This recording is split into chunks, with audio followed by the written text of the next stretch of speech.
दोस्तों एक बार फिर से स्वागत है आप सभी का आपके अपने favourite English learning channel scholar English पर। मेरा नाम है दीपिका कुमावत और मैं इस चैनल पर वेरियस कॉम्पिटिटिव एग्जाम्स के लिए इंग्लिश सब्जेक्ट टीच करती हूं। तो बेसिकली आज के इस वीडियो में हम डिस्कस करने जा रहे हैं द हिंदू एडिटोरियल का वोकैब एनालिसिस। आशा करती हूँ कि आप इन सेशंस के साथ रेगुलरली जुड़ रहे हैं और इनका बेनिफिट भी उठा रहे हैं, क्योंकि इन सेशंस का मकसद है आपकी वोकैब पावर को और ज़्यादा इन्हांस करना। और ये जो वोकैब सेशंस है ये बैंक, एसएससी, रेलवे, यूपीएससी या फिर किसी भी कॉम्पिटिटिव एग्जाम के लिए इक्वली बहुत ही ज़्यादा इंपॉर्टेंट है। तो चलिए और ज़्यादा देर ना करते हुए बढ़ते हैं हमारे वोकैब शो की ओर और जानेंगे कि आज का हमारा सबसे पहला वर्ड कौन सा होता है। तो दोस्तों आज का हमारा सबसे पहला वर्ड आता है सरचार्ज। दोस्तों सरचार्ज का मतलब होता है अतिरिक्त शुल्क या फिर अधिभार, यानी कि सरचार्ज का मतलब होता है एक्स्ट्रा चार्ज या फिर एक्स्ट्रा फी जो नॉर्मल प्राइस के ऊपर ऐड की जाती है। दोस्तों ये तब लगाया जाता है जब कोई स्पेशल सर्विस हो, कोई डिले हो यानी कि कोई काम करने में देरी हो या फिर एक्स्ट्रा कॉस्ट कवर करनी हो, तो उसके लिए हम क्या यूज़ करते हैं, तो सरचार्ज इस वर्ड का यूज़ करते हैं। यानी कि सिंपल वर्ड्स में आपको इतना ध्यान रखना है कि सरचार्ज का मतलब होता है एक्स्ट्रा चार्ज करना जो मेन प्राइस के ऊपर लगता है। यानी कि जो हमारी मेन प्राइस होती है किसी भी चीज़ की, अगर उसके ऊपर एक्स्ट्रा मतलब कि पैसे ऐड किए जाए, आपको अगर एक्स्ट्रा पैसे भरने पड़े तो वो होता है सरचार्ज। उसी तरीके से हमारे पास कुछ और भी एग्जांपल्स है, जैसे कि हम कह सकते हैं there is a surcharge for late payment, मतलब कि लेट पेमेंट करने पर एक्स्ट्रा चार्ज देना पड़ेगा। यानी कि जितना आपको पैसा देना पड़ता है लेट पेमेंट करने पर उससे ज़्यादा, यानी कि थोड़ा बहुत ज़्यादा पैसा आपको देना पड़ेगा। या फिर हम कह सकते हैं the restaurant added a service surcharge, मतलब कि बिल में सर्विस के लिए एक्स्ट्रा पैसा ऐड किया गया था। यानी कि नॉर्मल जो रेस्टोरेंट का खर्चा था या फिर जो भी पैसे कुछ बने थे उसके अलावा सर्विस का अलग से पैसा लिया गया, यानी कि एक्स्ट्रा फी ऐड की गई। यानी कि सिंपल वर्ड्स में ओवरऑल मीनिंग के लिए आपको इतना ध्यान रखना है कि सरचार्ज का मतलब होता है मेन प्राइस के ऊपर लगने वाला एक्स्ट्रा चार्ज या फिर एक्स्ट्रा फी, तो उसे हम कहते हैं सरचार्ज। और ये भी ध्यान रखना है कि हमारे पास पार्ट्स ऑफ स्पीच में नाउन है। अब दोस्तों इसी के साथ आगे बढ़े और सिनोनिम की बात करें तो सिनोनिम में हमारे पास है एक्स्ट्रा चार्ज, एडिशनल फी या फिर लेवी। दोस्तों एक्स्ट्रा चार्ज का क्या मतलब होता है, यानी कि अतिरिक्त भुगतान या फिर अतिरिक्त शुल्क जिसे हम कह सकते हैं, यानी कि किसी भी चीज़ के एक्स्ट्रा पैसे, तो उसे हम एक्स्ट्रा चार्ज कहेंगे। एडिशनल फ़ी का भी यही मतलब होता है, यानी कि जो मतलब कि जितनी फ़ी है उससे ज़्यादा अगर आपको कुछ देना पड़ता है, फ़ीस देनी पड़ती है या फिर पैसे देने पड़ते हैं एक्स्ट्रा, तो वो एडिशनल फ़ी हो जाती है। और लेवी का मतलब होता है एक तरीके से मतलब कि एक्स्ट्रा पैसे या फिर जिसे हम उगाही कह सकते हैं, भुगतान कह सकते हैं, तो वो भी एक तरीके से लेवी इस सेंस में यूज़ होता है कि जब कोई एक्स्ट्रा पैसे आपको देने पड़ते हैं नॉर्मल से भी ज़्यादा, तो उसे हम लेवी कहेंगे। अब अगर बात करें इसके एंटोनिम की, तो एंटोनिम में हमारे पास है डिस्काउंट, डिडक्शन या फिर रिबेट। अब दोस्तों अगर बात की जाए डिस्काउंट के बारे में, तो डिस्काउंट का मतलब होता है छूट होना, तो उसे हम डिस्काउंट कहते हैं। डिडक्शन का मतलब होता है किसी चीज़ में कम होना। डिडक्शन का क्या मतलब होता है, तो डिक्रीज होना, कम होना, तो उसे हम कहते हैं डिडक्शन, यानी कि कटौती जिसे हम कह सकते हैं, तो वो होता है डिडक्शन। और रिबेट का भी मतलब होता है छूट होना, यानी कि किसी चीज़ में अगर आपको मतलब कि कोई चीज़ की अगर पैसे आपके अगर कम कर दिए जाते हैं, उसमें आपको छूट दे दी जाती है, ऑफर दे दिया जाता है, तो उसे हम डिस्काउंट या फिर रिबेट कह सकते हैं। और डिडक्शन का मतलब होता है कम होना। तो ये सारे हमारे क्या है, तो एंटोनिम्स है। अब अगर बात की जाए इसके एग्जाम्पल की, तो एग्जाम्पल में हमारे पास है the airline applied a fuel surcharge to the ticket price. यानी कि यहाँ पर क्या बताया गया है कि एयरलाइन ने क्या किया, तो कस्टमर्स पे जो भी मतलब कि फ्यूल का सरचार्ज था, मतलब कि फ्यूल का सरचार्ज यानी कि जो फ्यूल है उसका एक्स्ट्रा चार्ज उनके टिकट में लगाया। यानी कि नॉर्मल जो टिकट होती है उसका जो प्राइस था उसके अलावा उन्होंने जो है वो एक्स्ट्रा प्राइस किस चीज़ का ऐड किया, तो फ्यूल का ऐड किया। तो इस तरीके से आपको ध्यान रखना है कि सरचार्ज यानी क्या होता है और किस तरह हम इसका यूज़ कर सकते हैं। दोस्तों इसी के साथ हम आगे बढ़ेंगे हमारे अगले वर्ड की ओर। तो दोस्तों इसके बाद हमारा अगला वर्ड आता है बॉन वाइवेंट। दोस्तों बॉन वाइवेंट का मतलब होता है जीवन का आनंद लेने वाला व्यक्ति। यानी कि बॉन वाइवेंट का मतलब होता है ऐसा इंसान जो लाइफ को एंजॉय करना पसंद करता हो, जैसे कि अच्छा खाना पीना, पार्टीज, म्यूजिक, कंफर्ट वाली लाइफ, लग्जरी वाली लाइफ। तो ऐसे इंसान को, यानी कि जो इंसान ऐसी सारी चीज़ों को पसंद करता है, उन्हें इंजॉय करता है, तो उसे हम बॉन वाइवेंट कह सकते हैं। ये जो वर्ड है वो बेसिकली फ्रेंच लैंग्वेज से आया है और यूजुअली उस पर्सन के लिए यूज़ होता है जो लग्जरी और इंजॉयमेंट वाली लाइफस्टाइल को बहुत ज़्यादा पसंद करता है और इंजॉय करता है। यानी कि सिंपल वर्ड्स में बॉन वाइवेंट का मतलब होता है लाइफ के प्लेजर्स को इंजॉय करने वाला इंसान। उसी तरीके से हमारे पास कुछ और भी एग्जाम्पल्स हैं, जैसे कि हम कह सकते हैं he is known as a bon vivant, मतलब कि वो अच्छा खाना पीना यानी कि खाने वाला, पार्टीज करने वाला, इंजॉयमेंट वाली लाइफ जीने वाला मतलब कि व्यक्ति है, यानी कि ये सब सारी चीज़ें जो है वो उसे पसंद है, वो बॉर्न वाइवेंट के तरह जाना जाता है। या फिर हम कह सकते हैं a true bon vivant loves good food, मतलब कि एक जो सच्चा बॉर्न वाइवेंट होता है, जो मतलब कि लग्जरीज को पसंद करता है, इंजॉयमेंट को पसंद करता है, उसे हमेशा अच्छा खाना तो पसंद होता ही है। या फिर हम कहेंगे his lifestyle is that of a bon vivant, मतलब कि उसकी जो लाइफ स्टाइल है, उसकी जो जीवन शैली है वो कैसी है, तो बॉर्न वाइवेंट की तरह है, मतलब कि एक ऐसा इंसान जो इंजॉयमेंट और लग्जरी से भरी लाइफ जी सके, तो उसे हम कहेंगे बॉर्न वाइवेंट। यानी कि ओवरऑल मीनिंग के लिए आपको इतना ध्यान रखना है कि बॉर्न वाइवेंट का मतलब होता है ऐसा पर्सन जो लाइफ के प्लेजर्स जैसे कि फूड है, पार्टी है, कंफर्ट है, लग्जरी है, इन सारी चीज़ों को फुल्ली इंजॉय करता हो, तो उसे हम कहेंगे बॉर्न वाइवेंट। और ये भी ध्यान रखना है कि हमारे पास पार्ट्स ऑफ स्पीच में नाउन है। अब दोस्तों अगर बात की जाए इसके सिनोनिम की, तो सिनोनिम में हमारे पास है एपिक्योर, गॉरमेट या फिर हेडोनिस्ट। दोस्तों एपिक्योर का मतलब होता है भोजन प्रेमी, यानी कि जो मतलब कि खाने को बहुत ज़्यादा पसंद करता है, तो उसे हम एपिक्योर कह सकते हैं। गॉरमेट का मतलब होता है लजीज खाने का शौकीन, यानी कि जिसे बहुत ज़्यादा टेस्टी खाना या फिर बहुत ज़्यादा मतलब कि स्वादिष्ट और यमी खाना पसंद है, तो उसे हम गॉरमेट कह सकते हैं। और हेडोनिस्ट का मतलब होता है सुखवादी, यानी कि ऐसा इंसान जिसे सारी मतलब कि कंफर्ट चाहिए होती है, लग्जरीज चाहिए होती है, यानी कि हर तरीके का सुख चाहिए होता है, चाहे वो किसी भी चीज़ से मिले, खाने से मिले, पार्टी से मिले, रहने में मिले, कपड़ों में मिले, तो किसी भी तरीके का, तो उसे हम हेडोनिस्ट कहते हैं। यानी कि जो जीवन का आनंद लेने वाला व्यक्ति होता है, तो उसे हम क्या कह सकते हैं, एपिक्योर भी कह सकते हैं। और गॉरमेट यानी कि ये जो दोनों चीज़ें हैं वो खाने पीने से रिलेटेड है। और ऑनेस्ट जो है वो मतलब कि सारी चीज़ों का एक सिंपल वर्ड है कि जहाँ पर जो है वो मतलब कि इंसान बेसिकली लग्जरी को पसंद करता है, अच्छी अच्छी चीज़ों को पसंद करता है, तो वो होता है हमारा हेडोनिस्ट। तो ये सारे हमारे सिनोनिम्स है, आपको याद रखने हैं। अब अगर एंटोनिम की बात करें, तो एंटोनिम में हमारे पास है एस्केटिक, एब्स्टेनर या फिर पर्टियन। अब दोस्तों एस्केटिक का क्या मतलब होता है, एस्केटिक का मतलब होता है योगी, मुनि या फिर तपस्वी जिसे हम कहते हैं, यानी कि जो ऋषि मुनि होते हैं, जिनकी लाइफ में कोई लग्जरी नहीं होती है, कोई मतलब कि स्पेशल इतना कोई ये नहीं होता है कि मतलब कि उनको कुछ खाना अच्छा चाहिए या फिर उनको रहने में कुछ अच्छी चीज़ें चाहिए या फिर पहनने के लिए कुछ अच्छी चीज़ें चाहिए, मतलब कि वो बिल्कुल तपस्या में जीवन जीते हैं, तो ऐसे लोगों को हम एस्केटिक कह सकते हैं। एब्स्टिनर या फिर प्यूरिटन है, सॉरी, ये प्यूरिटन का मतलब होता है जैसे कि जो लोग मतलब कि लग्जरी के पीछे नहीं भागते हैं, यानी कि जिन्हें लग्जरी नहीं पसंद होती है, जो मतलब कि इन सारी चीज़ों को टालते हैं, त्यागते हैं, छोड़ते हैं बेसिकली, या फिर इन चीज़ों पर ध्यान नहीं देते, तो ऐसे इंसानों को हम क्या कह सकते हैं, तो एब्स्टिनर या फिर प्यूरिटन कह सकते हैं। तो ये सारे हमारे क्या है, तो एंटोनिम्स है।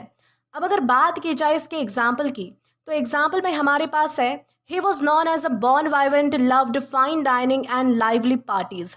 यानी कि यहाँ पर क्या बताया गया है कि वो एक बॉर्न वाइवेंट की तरह जाना जाता है, यानी कि एक आनंद लेने वाला, मतलब कि जीवन का आनंद लेने वाला व्यक्ति की तरह वो जाना जाता है, क्योंकि उसे फाइन डाइनिंग यानी कि अच्छा खाना पसंद है, और फाइन यानी कि लाइवली पार्टीज यानी कि बहुत अच्छी अच्छी पार्टीज करना, बहुत अच्छा अच्छा खाना खाना, ये सारी चीज़ें उसे पसंद है। तो एक तरीके से वो क्या है, तो बॉर्न वाइवेंट है। तो इस तरीके से आपको समझना है कि बॉर्न वाइवेंट यानी क्या होता है और किस तरह हम इसका यूज़ कर सकते हैं। इसी के साथ हम आगे जाएंगे हमारे अगले वर्ड की ओर। तो दोस्तों इसके बाद हमारा अगला वर्ड आता है वॉस्पिश। दोस्तों वॉस्पिश का मतलब होता है चिड़चिड़ा या फिर तीखे स्वभाव वाला, यानी कि वॉस्पिश का मतलब होता है ऐसा बिहेवियर या फिर ऐसा टोन जो थोड़ा शार्प हो, थोड़ा चिड़चिड़ा हो या फिर इजीली इरिटेटेड हो। जैसे कि वॉस्प एक इंसेक्ट होता है जो मतलब कि स्टिंग करता है, डंक मारता है, थोड़ा इरिटेटेड होता है, वैसे ही वॉस्पिश पर्सन भी होता है जो छोटी छोटी बात पर सरकास्टिक या फिर इरिटेटेड रिस्पॉन्स देता है, तो उसे हम वॉस्पिश कह सकते हैं। यानी कि सिंपल वर्ड्स में वॉस्पिश का मतलब होता है चिड़चिड़ा और शार्प टोन वाला। उसी तरीके से हमारे पास कुछ और भी एग्जाम्पल्स हैं, जैसे कि हम कह सकते हैं शी गेव अ वॉस्पिश रिप्लाई, मतलब कि उसने थोड़ा शार्प और इरिटेटेड टोन में जवाब दिया। या फिर हम कह सकते हैं ही साउंडेड वॉस्पिश इन द मीटिंग, मतलब कि मीटिंग में उसका जो टोन था वो कैसा था, तो बहुत ही रूड था, बहुत ही चिड़चिड़ा था, ऐसा था उसका टोन। या फिर हम कहेंगे हर वॉस्पिश कमेंट्स अपसेट पीपल, यानी कि उसके जो शार्प और इरिटेटेड कमेंट्स थे उससे जो है वो बहुत सारे लोग हर्ट हुए, यानी कि बहुत सारे लोगों को उसके कमेंट्स ने अपसेट किया। यानी कि सिंपल वर्ड्स में वॉस्पिश का मतलब होता है शार्प, चिड़चिड़ा और थोड़ा सरकास्टिक बिहेवियर या फिर टोन, तो उसे हम कहेंगे वॉस्पिश। और ये भी ध्यान रखना है कि हमारे पास पार्ट्स ऑफ स्पीच में एग्जेक्टिव है, यानी कि विशेषण है। अब दोस्तों अगर बात की जाए इसके सिनोनिम की, तो सिनोनिम में हमारे पास है इरिटेबल, टेस्टी या फिर पेट्यूलेंट। दोस्तों इन तीनों का क्या मतलब होता है? इन तीनों का मतलब होता है ऐसा कोई व्यक्ति जिसका स्वभाव जो है वो थोड़ा चिड़चिड़ा है, थोड़ा गुस्सैल है, या फिर जो आसानी से इरिटेट हो जाता है, जो झगड़ालू स्वभाव का है, आक्रामक है, तो उसे हम पेट्यूलेंट कह सकते हैं, इरिटेबल कह सकते हैं, या फिर टेस्टी भी कह सकते हैं। वही एंटोनिम में हमारे पास है काम, पेशेंट या फिर गुड टेम्पर्ड, यानी कि जिसका जो मतलब कि स्वभाव है जो बहुत अच्छा है, यानी कि काम है, शांत है, पेशेंट है यानी कि सब्र वाला है, या फिर गुड है यानी कि बहुत ही अच्छा है, तो उसे हम क्या कहेंगे? तो काम कह सकते हैं, पेशेंट कह सकते हैं, या फिर गुड टेम्पर्ड कह सकते हैं। तो इस तरीके से ये सारे हमारे क्या है? तो एंटोनिम्स हैं। दोस्तों अब अगर बात की जाए इसके एग्जाम्पल की, तो एग्जाम्पल में हमारे पास है his waspish comments made the conversation uncomfortable, मतलब कि उसके जो रूड और मतलब कि इरिटेबल जो मतलब कि कमेंट्स थे, जो टिप्पणियां थी, उसकी वजह से जो कॉन्वर्जेशन था वो कैसा हो गया? तो अनकंफर्टेबल हो गया, यानी कि किसी को भी जो है वो उसकी बातें पसंद नहीं आ रही थी, किसी को भी उसके कमेंट्स पसंद नहीं आ रहे थे। तो इस तरीके से आपको ध्यान रखना है कि वॉस्पिश यानी क्या होता है और किस तरीके से हम इसका अलग अलग सेंटेंसेस में यूज़ कर सकते हैं। दोस्तों इसी के साथ हम आगे जाएंगे हमारे अगले वर्ड की ओर। तो दोस्तों इसके बाद हमारा अगला वर्ड आता है इंक्रीसेंट। दोस्तों इंक्रीसेंट का मतलब होता है बढ़ता हुआ या फिर वृद्धि करता हुआ, यानी कि इंक्रीज जैसे हम कैसे कहते हैं ना, इंक्रीज होना, तो उसी तरीके से इंक्रीसेंट होता है। यानी कि इंक्रीसेंट का मतलब होता है जो धीरे धीरे बढ़ रहा हो या फिर ग्रो कर रहा हो।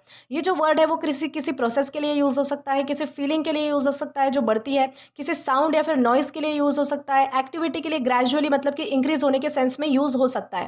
यानी कि मान लीजिए कि जब कोई प्रोसेस आगे बढ़ती है, कोई फीलिंग आगे बढ़ती है, कोई साउंड आगे बढ़ता है, कोई एक्टिविटी आगे बढ़ती है, तो इन सभी सेंस में हम जो है वो इंक्रीसेंट इस वर्ड का यूज़ कर सकते हैं। यानी कि सिंपल वर्ड्स में इंक्रीसेंट का मतलब होता है धीरे धीरे आगे बढ़ने वाला। उसी तरीके से हमारे पास कुछ और भी एग्जाम्पल्स है, जैसे कि हम कह सकते हैं there was an increscent interest in the topic, मतलब कि लोगों का जो इंटरेस्ट है, उनकी जो रुचि है, वो धीरे धीरे टॉपिक की तरफ क्या हो रही थी? तो बढ़ रही थी, ग्रो हो रही थी। या फिर हम कह सकते हैं द नॉइज बिकेम इंक्रीसेंट, मतलब कि आवाज़ जो है वो धीरे धीरे और ज़्यादा लाउड हो रही थी और ज़्यादा शोर हो रहा था। या फिर हम तीसरा एग्जाम्पल ये तो हम कह सकते हैं ही फेल्ट इंक्रीजेंट कॉन्फिडेंस, मतलब कि उसका जो कॉन्फिडेंस है, यानी कि वो क्या हो रहा था? तो ग्रेजुअली बढ़ रहा था, यानी कि धीरे धीरे करके जो है वो ग्रो हो रहा था, बढ़ रहा था, तो उसे हम क्या कहेंगे? इंक्रीजेंट कॉन्फिडेंस कहेंगे। यानी कि सिंपल वर्ड्स में ओवरऑल मीनिंग के लिए आपको इतना ध्यान रखना है कि इंक्रीजेंट का मतलब होता है ग्रेजुअली बढ़ने या फिर ग्रो होने वाली कोई चीज़, तो उसे हम कहते हैं इंक्रीजेंट। और ये भी ध्यान रखना है कि हमारे पास पार्ट्स ऑफ स्पीच में एग्जेक्टिव है, यानी कि विशेषण है। अब दोस्तों अगर बात की जाए सिनोनिम की, तो सिनोनिम में हमारे पास है इंक्रीजिंग, ग्रोइंग या फिर एक्सपैंडिंग। दोस्तों तीनों का ही क्या मतलब होता है? इंक्रीजिंग का मतलब होता है बढ़ना, ग्रोइंग का भी मतलब होता है बढ़ना, और एक्सपैंडिंग का भी मतलब होता है बड़ा होना, यानी कि ग्रो करना बेसिकली। तो उस सेंस में हम जो है वो इंक्रीजिंग, ग्रोइंग या फिर एक्सपैंडिंग का यूज़ करते हैं। वही एंटीनी में हमारे पास है डिक्रीजिंग, डिमिनिशिंग या फिर डिक्लाइनिंग। दोस्तों इन तीनों का क्या मतलब होता है? कोई चीज़ जो घटती है, कम होती है, किसी चीज़ में कमतरता आना, कोई नीचे की स्तर पर आना की कोई चीज़, या फिर कोई चीज़ जो है वो कम हो जाना, घट जाना, तो उस सेंस में हम क्या यूज़ करते हैं? तो डिक्रीजिंग यूज़ कर सकते हैं, डिमिनिशिंग यूज़ कर सकते हैं, यानी कि किसी चीज़ का छोटा हो जाना, बेसिकली नीचे की तरफ आना, तो वही होता है डिमिनिशिंग। या फिर डिक्लाइनिंग का भी मतलब होता है किसी चीज़ में कटौती होना, कोई चीज़ कम होना, कोई चीज़ जो है वो मतलब कि नीचे के स्तर पर आना, तो उसे हम डिक्लाइनिंग कह सकते हैं। तो ये सारे हमारे क्या है? तो एंटोनिम्स है। अब अगर बात की जाए इसके एग्जाम्पल की, तो एग्जाम्पल में हमारे पास है there was an increscent interest among students in learning new technology. यानी कि यहाँ पर क्या बताया गया है कि स्टूडेंट्स में जो है वो न्यू टेक्नोलॉजी, यानी कि नई टेक्नोलॉजी सीखने के लिए जो है वो बढ़ता हुआ इंटरेस्ट देखा जा सकता था। यानी कि स्टूडेंट्स का इंटरेस्ट क्या हो रहा था? नई टेक्नोलॉजी पढ़ने के लिए तो बढ़ रहा था, ग्रो हो रहा था, धीरे धीरे बढ़ रहा था, ग्रेजुअली। तो इस तरीके से आपको समझना है कि इंक्रीसेंट यानी क्या होता है और किस तरह से हम इसका अलग अलग सेंटेंसेस में यूज़ कर सकते हैं। दोस्तों इसी के साथ हम आगे बढ़ेंगे हमारे अगले वर्ड की ओर। तो दोस्तों इसके बाद हमारा अगला वर्ड आता है लिएजन। दोस्तों लिएजन का मतलब होता है संपर्क या फिर समन्वय, एक तरीके से कनेक्शन जिसे हम कह सकते हैं। यानी कि लिएजन का मतलब होता है कि जब दो लोग, दो ग्रुप्स या फिर कोई ऑर्गेनाइजेशन के बीच कनेक्शन या फिर कम्युनिकेशन मेंटेन करना होता है, तो वो जो जुड़ाव है उनके बीच में, जो संपर्क है, जो कॉन्टैक्ट है, जो कनेक्शन है, उसे हम लिएजन कहते हैं। मतलब यानी कि आपको इतना समझना है कि जब कोई पर्सन दो साइड्स को कोऑर्डिनेट करे, जोड़ कर रखे, इन्फॉर्मेशन शेयर करे, रिलेशनशिप स्मूथ बनाए रखे, मेंटेन करके रखे, आपस में जो है वो कनेक्शन बनाए रखे, उनके बीच में जो है वो कोऑर्डिनेशन बनाए रखे, तो उसे हम क्या कहेंगे? लिएजन कह सकते हैं। वैसे यानी कि सिंपल वर्ड्स में लिएजन का क्या मतलब होता है? दो ग्रुप्स के बीच में कनेक्शन या फिर कोऑर्डिनेशन बनाए रखना। उसी तरीके से हमारे पास कुछ और भी एग्जाम्पल्स हैं, जैसे कि हम कह सकते हैं he work as a liaison between team and the manager, मतलब कि वो टीम और मैनेजर के बीच कम्युनिकेशन मेंटेन करता है। या फिर हम कह सकते हैं the teacher act as a liaison with parents, मतलब कि टीचर जो है वो पेरेंट्स और स्कूल के बीच में क्या रखती है, तो कनेक्शन बनाए रखती है, यानी कि वो पेरेंट्स को भी संभालती है और स्कूल को भी संभालती है। या फिर हम कह सकते हैं she serve as a liaison for the project, मतलब कि वो प्रोजेक्ट में डिफरेंट ग्रुप्स को कोऑर्डिनेट कर रही थी, जोड़ने का काम कर रही थी, उनके बीच में जो है वो कॉन्टैक्ट बनाने का काम कर रही थी।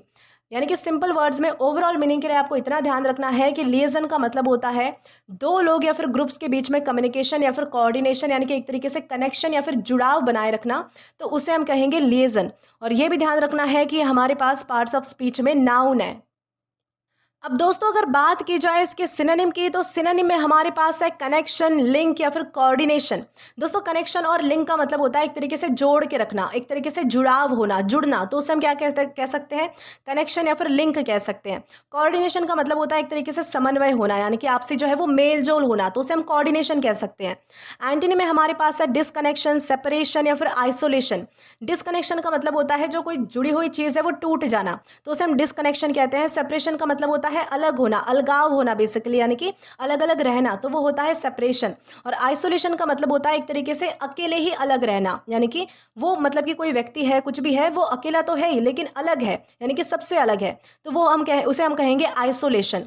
अब अगर बात की जाए इसके एग्जाम्पल की, तो एग्जाम्पल में हमारे पास है she work as a liaison between the school and the parents, यानी कि यहाँ पर क्या बताया गया है, तो वो जो है वो मतलब कि स्कूल और पेरेंट्स के बीच में एक कनेक्शन की तरह काम करती है, यानी कि दोनों चीज़ों को मेंटेन करके चलती है, यानी कि स्कूल और पेरेंट्स को क्या करती है, तो वो कनेक्ट करती है, कोऑर्डिनेट करती है, उनके बीच में एक तरीके से कनेक्शन बनाए रखने का काम करती है। तो वो किस तरीके से काम कर रही है, तो एक कनेक्शन का काम कर रही है। तो इस तरीके से आपको समझना है कि लिएजन यानी क्या होता है और किस तरह हम इसका अलग अलग सेंटेंसेस में यूज़ कर सकते हैं। दोस्तों इसी के साथ हम आगे बढ़ेंगे हमारे अगले वर्ड की ओर। तो दोस्तों इसके बाद हमारा अगला वर्ड आता है कॉरस्केट। दोस्तों कॉरस्केट का मतलब होता है चमकना या फिर झिलमिलाना, यानी कि कॉरस्केट का मतलब होता है बहुत ही ब्राइटली शाइन करना या फिर स्पार्कल करना, यानी कि झिलमिलाना, एक तरीके से जैसे लाइट फ्लैश कर रही हो या फिर कोई चीज़ चमक रही हो उस तरीके से। ये जो वर्ड है वो फिजिकल लाइट के लिए भी यूज़ होता है, जो मतलब कि जब कोई चीज़ लिटरली चमक रही होती है तो उसके लिए भी हम यूज़ कर सकते हैं, या फिर कभी कभी किसी की इंटेलिजेंट या फिर विटी बात के लिए भी हम जो है वो इस वर्ड का यूज़ कर सकते हैं, यानी कि जैसे कि किसी को सडनली आइडिया आ गया हो या फिर किसी का आइडिया बहुत ही ज़्यादा पसंद आया हो, यानी कि जहाँ पर उसकी जो मेंटालिटी है या फिर उसकी जो मतलब कि बुद्धिमत्ता है वो अगर सामने आती है, वो अगर शाइन करती है, तो उसे भी हम कॉरस्केट कह सकते हैं। यानी कि सिंपल वर्ड्स में कॉरस्केट का मतलब होता है तेज चमकना या फिर स्पार्कल करना। ओके, उसी तरीके से हमारे पास कुछ और भी एग्जांपल्स हैं, जैसे कि हम कह सकते हैं हर आइज कॉरस्केटेड विथ एक्साइटमेंट, मतलब कि उसकी जो आंखें हैं वो एक्साइटमेंट की वजह से चमक उठी, एकदम से उसकी आंखों में जो है वो मतलब कि उत्साह की वजह से जो है वो चमक थी। या फिर हम कह सकते हैं his ideas coruscated during the discussion, मतलब कि डिस्कशन में उसके जो आइडियाज़ हैं वो बहुत ही ब्राइट और इंप्रेसिव लगे, यानी कि उसके जो आइडियाज़ है वो बहुत ज़्यादा अच्छे लग रहे थे, सभी को पसंद आ रहे थे। तो इस तरीके से आपको ओवरऑल मीनिंग के लिए बस इतना ध्यान रखना है कि कॉरस्केट का मतलब होता है ब्राइटली शाइन या फिर स्पार्कल करना, यानी कि चमकना, झिलमिलाना जिसे हम कह सकते हैं, तो वो होता है कॉरस्केट। और ये भी ध्यान रखना है कि हमारे पास पार्ट्स ऑफ स्पीच में वर्ब है, यानी कि क्रिया है। अब दोस्तों अगर बात की जाए इसके सिनोनिम की, तो सिनोनिम में हमारे पास है स्पार्कल, ग्लीम या फिर ग्लिटर। दोस्तों इन तीनों का ही मतलब होता है चमकना, बहुत ही ज़्यादा जो है वो मतलब कि झिलमिलाना, शाइन करना, तो उसे हम कह सकते हैं स्पार्कल करना, ग्लीम करना या फिर ग्लिटर करना। ये जो तीनों वर्ड है वो चमकने के सेंस में यूज़ होते हैं। वही एंटोनी में हमारे पास है डल, फेड या फिर डिम। दोस्तों मतलब कि जिसकी शाइन जो है वो थोड़ी फीकी हो जाती है, जो मतलब कि थोड़ा सा मतलब कि फीका लगने लगता है, बोरिंग लगने लगता है, तो ऐसी चीज़ को हम जो है वो डल कह सकते हैं, फेड कह सकते हैं या फिर डिम कह सकते हैं, यानी कि जिसकी रोशनी हल्की पड़ चुकी हो, फेड हो चुकी हो, कम हो चुकी हो, या फिर जो फीका पड़ चुका है, तो उसे हम क्या कहेंगे, तो डल कहेंगे, फेड कहेंगे या फिर डिम कह सकते हैं। तो ये सारे हमारे क्या है, तो एंटोनिम्स है। अब दोस्तों अगर बात की जाए इसके एग्जाम्पल की, तो एग्जाम्पल में हमारे पास है the stars coruscate brightly in the clear night sky, यानी कि जो स्टार्स थे, जो तारे थे, वो क्लियर नाइट स्काई में, यानी कि साफ रात के आसमान में जो है वो बहुत ही ज़्यादा चमक रहे थे, झिलमिला रहे थे, यानी कि बहुत ज़्यादा उनकी अच्छी रोशनी फैली हुई थी। तो इस तरीके से आपको समझना है कि कॉरस्केट यानी क्या होता है और किस तरीके से हम इसका अलग अलग सेंटेंसेस में यूज़ कर सकते हैं। दोस्तों इसी के साथ हम आगे बढ़ेंगे हमारे अगले वर्ड की ओर। अब दोस्तों इसके बाद हमारा अगला वर्ड आता है ट्रैवेस्टी। दोस्तों ट्रैवेस्टी का मतलब होता है उपहासपूर्ण विकृति या फिर मजाक उड़ाना। यानी कि ट्रैवेस्टी का क्या मतलब होता है, इसका मतलब होता है किसी सीरियस या फिर इंपॉर्टेंट चीज़ को इतना गलत या फिर इतना बेकार तरीके से प्रेजेंट कर देना कि वो बहुत ही ज़्यादा चीप या फिर फनी कॉपी बन जाए। मतलब कि ओरिजिनल चीज़ का डिस्टॉर्टेड या फिर अनफेयर वर्जन, यानी कि तोड़ मरोड़ कर पेश करना, उसे बहुत ही फनी मैनर में पेश कर देना। ये जो वर्ड है वो अक्सर तब यूज़ होता है जब कोई सिचुएशन या फिर कोई डिसीजन बिल्कुल अनजस्ट या फिर रिडिकुलस लगे, यानी कि बहुत ही बेकार लगे, यानी कि जिसे देखकर आपको हंसी आए, आपको लगे कि ये बहुत ही गंदी चीज़ है, तो उसे हम ट्रैवेस्टी कह सकते हैं, यानी कि किसी चीज़ का बेकार या फिर अनफेयर वर्जन। उसी तरीके से हमारे पास कुछ और भी एग्जाम्पल्स है, जैसे कि हम कह सकते हैं the trial was a travesty of injustice. मतलब कि जो ट्रायल था वो इतना अनफेयर था कि ऐसा लग रहा था कि जस्टिस का, यानी कि न्याय का जो है वो मजाक उड़ाया जा रहा है। या फिर हम कह सकते हैं the remake was a travesty of the original movie. मतलब कि जो रीमेक था उसने जो है वो ओरिजिनल मूवी को बिल्कुल ही खराब तरीके से कॉपी किया, यानी कि जो है लोग ओरिजिनल मूवी और रीमेक को जो है वो कंपेयर करके हंस रहे थे, उन्हें जो है वो बहुत ज़्यादा फनी लग रहा था। या फिर हम कह सकते हैं such poor teaching is a travesty of education. यानी कि इतनी जो है खराब टीचिंग है वो एजुकेशन की जो है वो मतलब कि तौहीन करती है, या फिर जिसे हम कह सकते हैं मजाक उड़ाती है बेसिकली। यानी कि खराब टीचिंग क्या करती है, तो एजुकेशन के नाम पर धब्बा है या फिर उसका मजाक उड़ाती है। एक तरीके से एजुकेशन का यहाँ पर क्या हो रहा है, तो मजाक उड़ रहा है। तो इस तरीके से आपको समझना है कि ट्रैवेस्टी यानी क्या होता है। यानी कि सिंपल वर्ड्स में ट्रैवेस्टी का मतलब होता है किसी सीरियस चीज़ का डिस्टॉर्टेड, अनफेयर या फिर रिडिकुलस वर्जन, तो उसे हम कहते हैं ट्रैवेस्टी। और ये भी ध्यान रखना है कि हमारे पास पार्ट्स ऑफ स्पीच में नाउन है। अब दोस्तों अगर बात की जाए इसके सिनोनिम की, तो सिनोनिम में हमारे पास है पैरोडी, मॉकरी या फिर कैरिकेचर। दोस्तों इन तीनों का ही मतलब होता है बिल्कुल कोई चीज़ जो उपहासपूर्ण है, जिसका मजाक उड़ाया जा सकता है, जिसे देखकर आपको जो है वो चीज़ फनी लगती है, आपको हंसी आती है, आपको जो है वो चीज़ खराब लगती है, तो उसे हम क्या कहेंगे, तो पैरोडी कह सकते हैं, मॉकरी कह सकते हैं, कैरिकेचर कह सकते हैं। एंटनी में हमारे पास है रिस्पेक्ट, एक्यूरेसी या फिर ऑथेंटिसिटी। यानी कि कोई चीज़ जो है वो मतलब कि सम्मान के लायक होना, कोई चीज़ जो है वो बिल्कुल सही सटीक होना, कोई चीज़ जो है वो अच्छी होना, तो उसे हम क्या कहेंगे, तो रिस्पेक्ट के लायक हम उसे कह सकते हैं। एक्यूरेसी कह सकते हैं, उसमें एक्यूरेसी यानी कि सटीकता है। ऑथेंटिसिटी कह सकते हैं, यानी कि वो चीज़ ओरिजिनल है, अच्छी है, रियल है, तो उसे हम कहेंगे ऑथेंटिसिटी। तो ये सारे हमारे क्या है, तो एंटोनिम्स है। अब दोस्तों अगर बात की जाए इसके एग्जाम्पल की, तो एग्जाम्पल में हमारे पास है many people felt the decision was a travesty of justice. यानी कि बहुत सारे लोगों को ऐसा लग रहा था कि जो मतलब कि डिसीजन था, जो फैसला था, वो जो है वो कानून का, यानी कि जस्टिस का, न्याय का जो है वो मजाक था। यानी कि वहाँ पर ऐसा लग रहा था कि ये डिसीजन लेकर जो है वो जैसे कि न्याय का मजाक उड़ाया गया हो। तो इस तरीके से आपको ध्यान रखना है कि ट्रैवेस्टी यानी क्या होता है। दोस्तों इसी के साथ हम आगे बढ़ेंगे हमारे अगले वर्ड की ओर। तो दोस्तों इसके बाद हमारा अगला वर्ड आता है विजिलेंटिज्म। दोस्तों विजिलेंटिज्म का मतलब होता है स्व न्याय या फिर स्वयं कानून हाथ में लेना, खुद ही न्याय देना। यानी कि विजिलेंटिज्म का मतलब होता है कि जब कोई इंसान या फिर कोई ग्रुप जो है वो मतलब कि कानून और पुलिस को साइड में रखकर खुद ही क्रिमिनल्स को पनिश करने लगे। मतलब कि लोग अपने आप ही जस्टिस देने की कोशिश करें बिना लीगल अथॉरिटी के, बिना किसी चीज़ के, तो उसे हम क्या कहेंगे, विजिलेंटिज्म कहेंगे। यानी कि जैसे कि अगर मान लीजिए कि आपके साथ अगर बुरा हुआ है, तो आप जो है वो कहीं कंप्लेन नहीं करते हो, बल्कि खुद ही उसे जो है वो पनिश करने की कोशिश करते हो, खुद ही को न्याय दिलाने की कोशिश करते हो, कानून हाथ में लेते हो, लॉज ब्रेक करते हो, तो उसे हम विजिलेंटिज्म कहते हैं। यानी कि लॉ को इग्नोर करके खुद जस्टिस देना, खुद न्याय करना। उसी तरीके से हमारे पास कुछ और भी एग्जांपल्स हैं, जैसे कि हम कह सकते हैं the group supported vigilantism against thieves. मतलब कि जो ग्रुप है वो विजिलेंटिज्म को सपोर्ट करता है, वो चोरों को यानी कि पुलिस के बिना ही खुद पनिश करना चाहता था। या फिर हम कह सकते हैं the movie shows vigilantism in the city. मतलब कि मूवी में जो है वो लोग जो है वो खुद क्रिमिनल्स को पकड़कर पनिश करते हैं, यानी कि ऐसा शो किया गया था, विजिलेंटिज्म को शो किया गया था। या फिर हम कहेंगे the government warned against vigilantism. मतलब कि गवर्नमेंट ने, सरकार ने बोला है कि लोग जो है वो खुद से जस्टिस देने की कोशिश ना करें, उसके लिए लॉ है या फिर कानून बनाया गया है, यानी कि विजिलेंटिज्म को मतलब कि वार्न किया गया है। यानी कि सिंपल वर्ड्स में विजिलेंटिज्म का मतलब होता है कि जब कोई लोग या फिर कोई ग्रुप लॉ को साइड में रखकर खुद क्रिमिनल्स को मतलब कि पनिश करने लगे, खुद ही जो है वो न्याय करने लगे, तो उसे हम कह सकते हैं विजिलेंटिज्म। और ये भी ध्यान रखना है कि हमारे पास पार्ट्स ऑफ स्पीच में नाउन है, यानी कि संज्ञा है।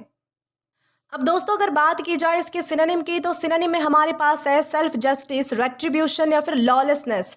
दोस्तों इन तीनों का क्या मतलब होता है कि खुद ही न्याय देना, या फिर जहां पर कानून नहीं होता है खुद ही जो है वो न्याय करना, खुद ही जो है वो मतलब कि रूल्स को ब्रेक करके जो है वो मतलब कि विजिलेंटिज्म फॉलो करना, यानी कि कानून हाथ में लेना। तो उसे हम क्या कहेंगे, तो सेल्फ जस्टिस कह सकते हैं, रेट्रीब्यूशन कह सकते हैं, या फिर लॉलेसनेस कह सकते हैं।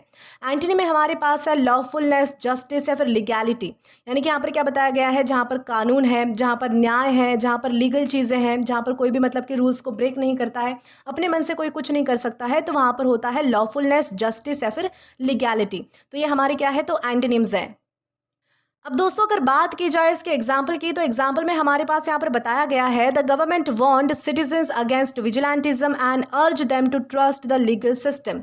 यानी कि यहाँ पर क्या बताया गया है कि सरकार जो है वो मतलब कि लोगों को जो है वो वार्न कर रही थी, सिटीजन्स को वार्न कर रही थी कि विजिलेंटिज्म को फॉलो ना करे और जो लीगल सिस्टम है उस पर भरोसा दिखाए। तो इस तरीके से आपको ध्यान रखना है कि विजिलेंटिज्म यानी क्या होता है।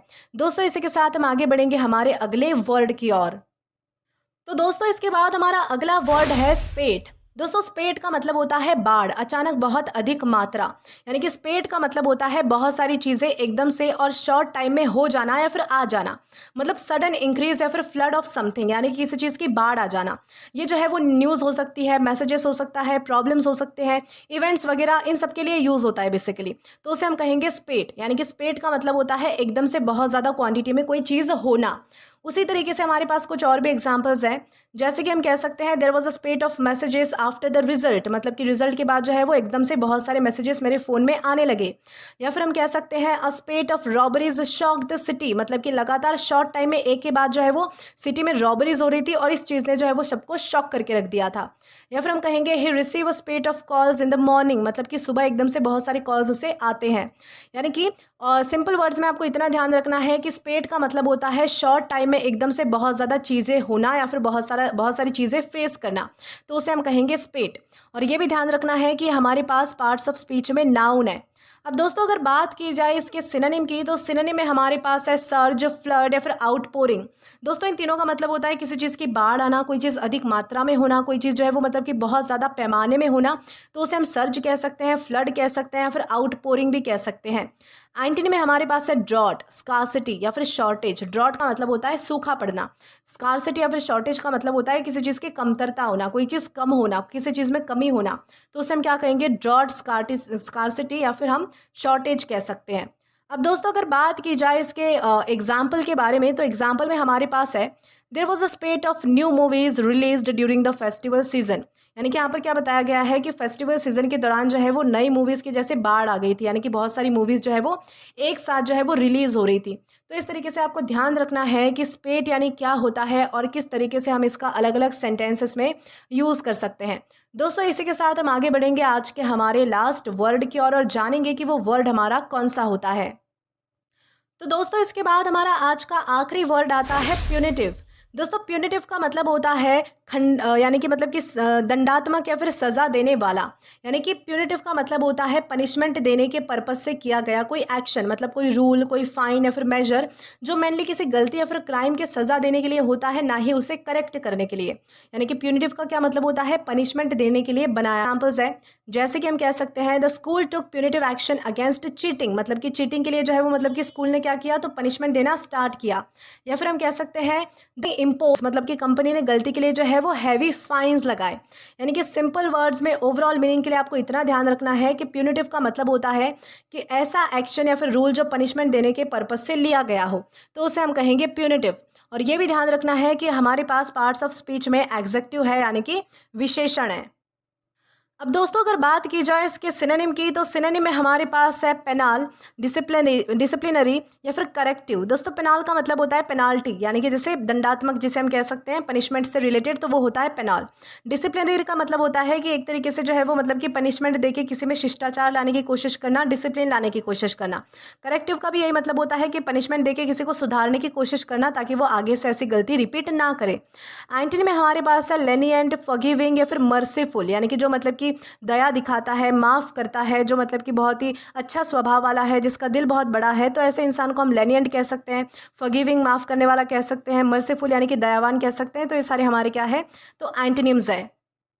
अब दोस्तों अगर बात की जाए इसके एग्जाम्पल की, तो एग्जाम्पल में हमारे पास है the company imposed punitive measures on employees who broke the rules, यानी कि यहाँ पर क्या बताया गया है, जो कंपनी है उन्होंने जो है वो मतलब कि दंडात्मक मेजर्स यानी कि एक्शन लिए, ताकि जब कोई भी अगर मान लीजिए कि कोई गलती करता है, रूल्स ब्रेक करता है, तो उसको जो है वो मतलब कि सज़ा दी जाएगी या फिर पेनाल्टी लगाई जाएगी, जो भी कुछ है वो किया जाएगा, यानी कि पनिशमेंट के तौर पर उनको कुछ ना कुछ जो है वो मतलब कि भुगतना पड़ेगा। तो इस तरीके से आपको ध्यान रखना है कि प्यूनिटिव यानी क्या होता है और किस तरीके से हम इसका अलग अलग सेंटेंसेस में यूज़ कर सकते हैं। तो दोस्तों आज के लिए बस इतना ही। आज की इस क्लास का पीडीएफ आप हमारे टेलीग्राम चैनल के थ्रू एक्सेस कर सकते हैं। और अगर आपने अभी तक हमारा टेलीग्राम चैनल ज्वाइन नहीं किया है तो टेलीग्राम पर English with Deepika Kumawat search करके या फिर डिस्क्रिप्शन में दिए गए लिंक के थ्रू, साथ ही साथ अभी जो आपको आपके स्क्रीन पर क्यूआर कोड दिख रहा है वहाँ से भी आप जो है वो डायरेक्टली स्कैन करके हमारा टेलीग्राम चैनल ज्वाइन कर सकते हैं, ताकि आप कभी भी किसी भी नए आने वाले वीडियोज़ को लेकर कोई भी अपडेट को मिस ना करें। और दोस्तों अगर आपको आज का ये वीडियो पसंद है तो do like this, subscribe the channel and share as much as you can. और अगर आपने इससे पहले वाले वीडियोस नहीं देखे हैं तो यहाँ पर मैंने एक प्लेलिस्ट प्रोवाइड कर दी है, जहाँ पर आप क्लिक करके वो सभी पहले वाले वीडियोस भी देख सकते हैं और एक्सप्लोर कर सकते हैं। Till then keep learning. Thank you.